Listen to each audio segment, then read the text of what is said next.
আল্লাহ রাব্বুল আলামিন মহাগ্রন্থ আল কোরআনের মধ্যে সূরা কাউসার নামক একটি সূরা নাযিল করলেন।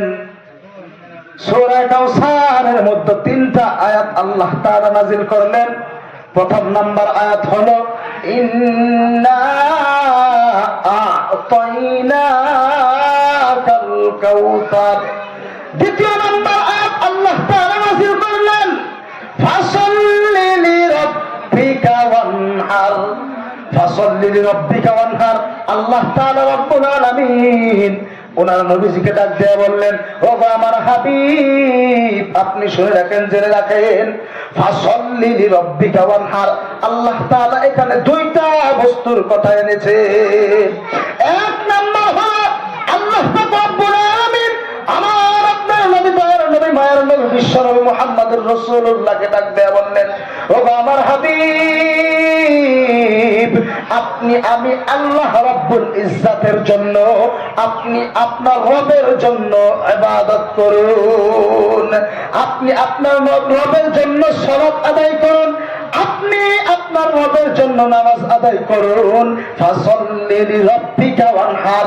দ্বিতীয় নম্বরে আপনি আপনার রবের জন্য কুরবানি করুন। আমার বন্ধুগণ খেয়াল করুন, লক্ষ্য করুন, আল্লাহ পাক রব্বুল আলামিন সূরা কাউসারের 2 নম্বর আয়াতে জানাইয়া দেন ফাসাল্লি লিরাব্বিকা ওয়ানহার। আল্লাহ রাব্বুল আলামিন আমার আপনার নবী বিশ্ব নবীকে ডাক দিয়ে বললেন, ও আমার হাবিব, আপনি প্রথম নম্বরে আমি আল্লাহ রাব্বুল আলামিনের জন্য নামাজ আদায় করুন, দ্বিতীয় নম্বরে আমি আল্লাহ রাব্বুল আলামিনের জন্য পশু জবাই করুন। এই বিষয়ে তাফসীরে জালালাইন বিশ্ববিখ্যাত তাফসীরের কিতাব, তামাম পৃথিবীর জমিনে তাফসীরে জালালাইনের থেকে আর কোনো তাফসীরের কিতাব না।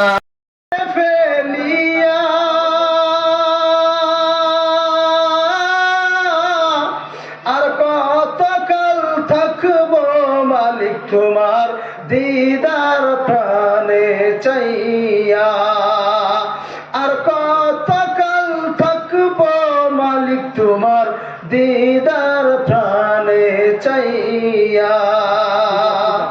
আশায় আশায় জাহান্নাম গেল খুদা, আশায় আশায় জাহান্নাম গেল খুদা, না চাইলা ফিরিয়া।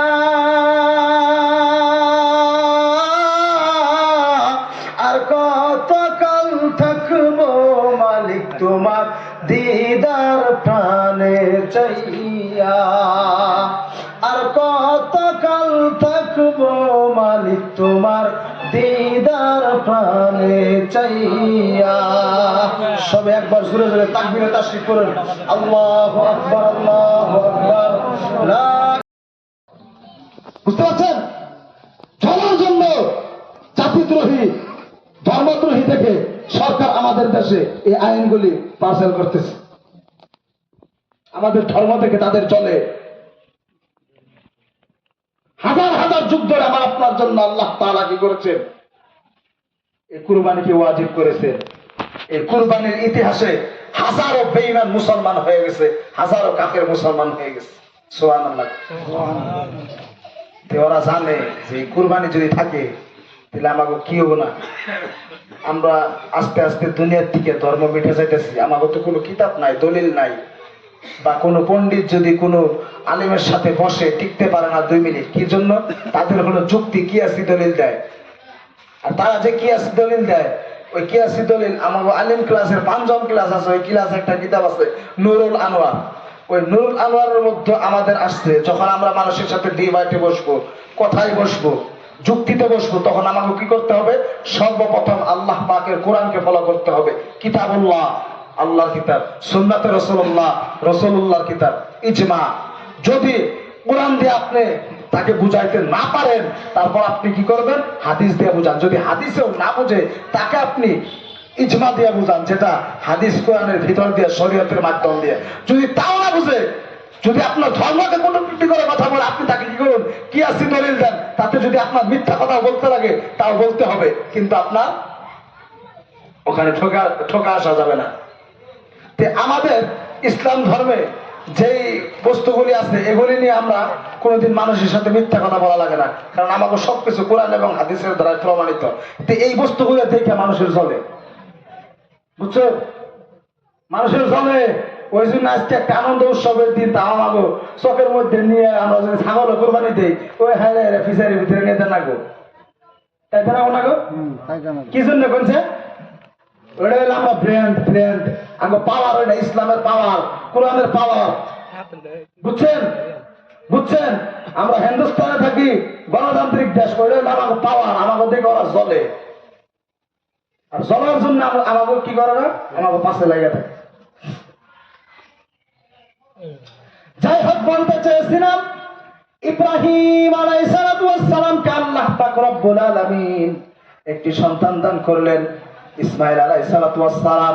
ইসমাইল আলাইহিস সালাম একদিন যায়, দুই দিন যায়, দুই দিন যায়, এইভাবে যাইতে যাইতে যাইতে যাইতে যখন ইসমাইল আলাইহিস সালাম কিছু বয়স্ক হয়ে গেলেন, আল্লাহ পাক রব্বুল আলামিন আল্লাহর পয়গম্বর ইব্রাহিম নবীকে ডাক দিয়ে বললেন, ও আমার পয়গম্বর ইব্রাহিম। স্বপ্নের যুগে ডাক দেয়া বলেছিলেন, ও আমার পয়গম্বর ইব্রাহিম, তোমার দুনিয়ার জমিনে যে প্রিয় বস্তুটি আছে, ওই বস্তুটি তুমি আমি আল্লাহ পাকের রাস্তা গেল খুদা, আশায় আশায় জাহান্নাম গেল খুদা, না চাইলা ফিরিয়া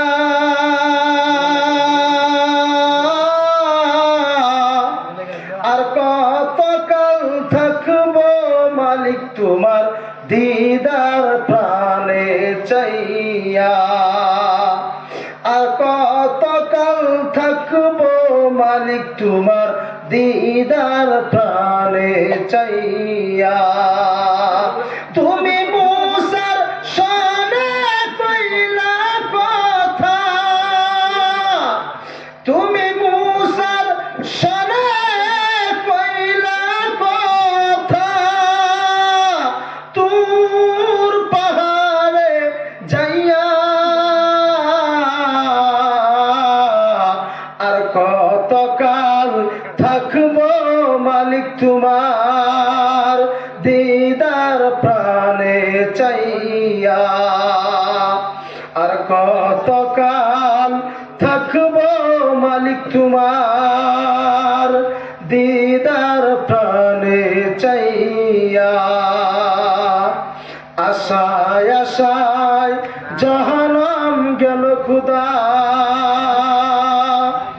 আশায় আশায় জাহান্নাম গেল খুদা, না চাইলে ফিরিয়া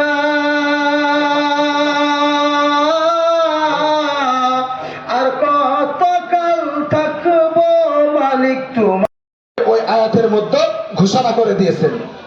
এই জন্য আমার নবী, আপনার নবী, দয়ার নবী, মায়ের নবী, তো জাহানের নবী, বাদশাহ নবী, আখির নবী মুহাম্মদুর রাসূলুল্লাহ সাল্লাল্লাহু আলাইহি ওয়াসাল্লাম হাদিস শরীফের মধ্যে বলেন, ইন্না আউওয়ালা মা নাবদাউ বিহি ফি ইয়াউমিনা হাদা আন নুসাল্লিয়া সুম্মা নারজি'a ফানানহারা। আমার বন্ধুগণ, খেয়াল করুন, লক্ষ্য করুন, আমার নবী, আপনার নবী, দয়ার নবী, মায়ের নবী, জাহানের নবী, বাদশাহ নবী, আখির নবী সাল্লাল্লাহু আলাইহি ওয়াসাল্লাম এই হাদিসের মধ্যে সুন্দর করে ঘোষণা করে দিলেন, ইন্না আউওয়ালা মা নাবদাউ বিহি ফি ইয়াউমিনা। হে আমার উম্মতেরা, তোমরা কি করো? ঈদুল আযহার দিনে প্রথমে তোমরা ঈদগাহ ময়দানে গিয়ে নামাজ আদায় করো, আর ঈদগাহ ময়দানে গিয়ে নামাজ আদায় করে তোমরা বাড়ির মধ্যে ফিরে আসো। বাড়িতে ফিরে আসিয়া তোমরা আমার আল্লাহ পাকের জন্য তোমরা কুরবানি করো, আল্লাহ পাকের জন্য তোমরা পশু জবাই করো। কি কইছে? এক এক লাগারে এই নামাজ, ঈদের নামাজ আর কুরবানি, এটা নিয়ে আমরা কয়টা দলিল পাইলাম? তিনটা দলিল পাইছি না? একটা দলিল কি গেল? কিতাবুল্লাহ কোরআনের যে ব্যাখ্যার কিতাব তাফসীরে জালালাইন, ওই জালালাইন শরীফের থেকে দ্বিতীয় নাম্বার দলিল গেল। তৃতীয় নাম্বার দলিল আমার আপনার নবীর হাদিস বুখারী শরীফ, ইন্না আউয়ালা মা নাবদাউ ফি ইয়াউমিনা। তিনটা দলিল আমার কি হয়ে গেল? প্রথমে আমাদেরকে ঈদুল আজহার দিনে ঈদের 2 রাকাত নামাজ আদায় করতে হবে। দ্বিতীয়তে আমাকে আপনাকে ঈদগাহ ময়দান থেকে ফিরে গিয়ে আল্লাহ পাকের জন্য আল্লাহ পাকের রাস্তায় পশুকে জবাই করতে হবে। অর্থাৎ আমাদের হানাফি মাযহাবে নজদিকে আমাদের ইসলাম ধর্মের মধ্যে যে বস্তুগুলি আমাদেরকে খাওয়া জায়েজ আছে, 4 বস্তু, ওটার সবটাই আমাদের জন্য কুরবানি দেওয়া জায়েজ আছে না? এখন ওদিকে যে কোনো একটা আল্লাহর রাস্তায় আমরা কুরবানি করলে হইল, কিন্তু আমার আপনার ভিতর থেকে ইখলাস থাকতে হবে। যে ইখলাস দিয়ে আমি আপনি কুরবানি করলে আল্লাহ পাকের কাছে কবুল হয়ে যাবে। যে ইখলাস নবীগণের মধ্যে ছিল। গত বছর ঈদের নামাজ আপনারা সবাই ছিলেন তো এখানে, কুরবানি ঈদের নামাজে ও কথা কই না আসিলেন? আমি আসছিলাম কি? আমি কি কইছিলাম? কি কইছিলাম গো? নাই, কুরবানি একদম আদম নবী দুনিয়া সৃষ্টি হওয়ার থেকে কিন্তু কুরবানি আছে। হয়তো নবীগুলোর জামানায় একজনের জামানায় সৃষ্টি মালা